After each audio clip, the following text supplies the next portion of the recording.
Hello class, today we will be doing problem 3 of our equations, expressions, and inequalities review. So as you can see here, we have an inequality. So we will be trying to find out what our variable y, if our variable y is greater or less than or greater than what number. Okay, first thing we want to do is we want to take our mixed number and we want to turn it into an improper fraction because it will be a little bit easier to work with. So we have 8 and 1/3. And remember how we change our mixed numbers into improper fractions is we take our denominator, we multiply it by our whole number, and then we take that number and we add it with our numerator. Okay, so we have 3 times 8, which is 24, plus 1, which is 25. So 25 is our new numerator, and our denominator stays the same. Okay, so our new problem is -4y minus 25 over 3, and that is less than 2/3.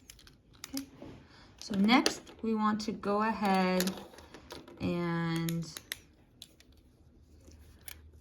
get rid of our fractions, get rid of our denominators. So how we do that is we multiply both sides by 3, and that will get rid of that 3 denominator.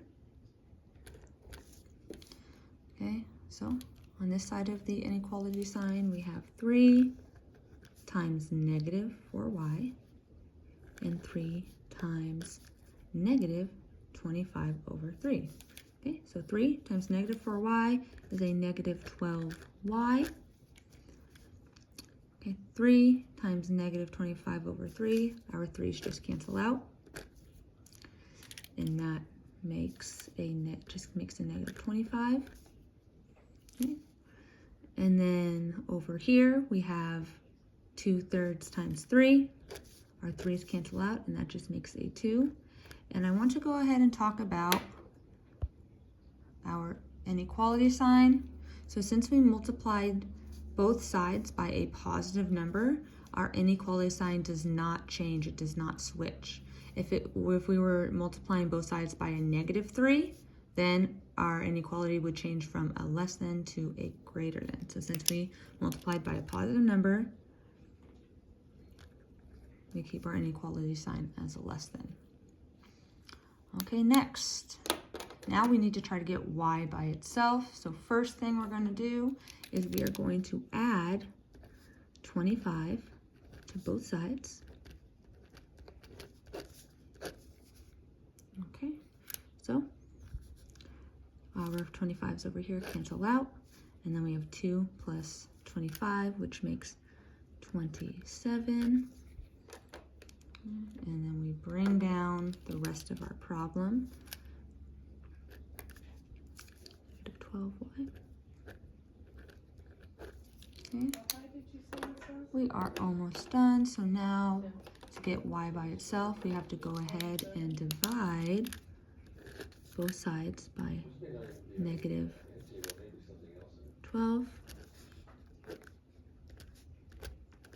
Okay, and now since we are dividing both sides by a negative, our inequality sign will flip. So remember, whenever we're multiplying or dividing by a negative number, our inequality sign will flip. So this less than sign turns into a greater than sign. Okay, so -12y divided by -12, our 12's cancel out, leaving us with just y. And then is greater than 27 over -12. Okay, so we can simplify this fraction, and we know that 3 can go into both numbers, so that leaves us with y is greater than 27 divided by 3 is 9. 12 divided by 3 is 4, and we keep our negative sign. So we have y is greater than -9/4. So now, if we want, we can go ahead and change this back into a mixed number. We can change our improper fraction back into a mixed number, and that will leave us with y is greater than a negative 4 can go into 9 twice, and that would leave us with 1/4 left over. So y is greater than negative 2 and 1/4. And I didn't ask you to do this, but if we wanted to go ahead and graph it on a number line, we can. Oh, that's not a very good arrow. There we go. Okay, so we're gonna go ahead and make our number line. And a negative 2 and 1/4 would fall somewhere right here, okay? And our circle is an open circle, not a closed circle, because our inequality sign is just greater than. It's not a greater than and equals to. So we do not include negative 2 and 1/4 in our answer, okay? And then y is greater than negative 2. So we go ahead and fill in this side of our number line. So to show that y is greater than negative 2 and 1/4.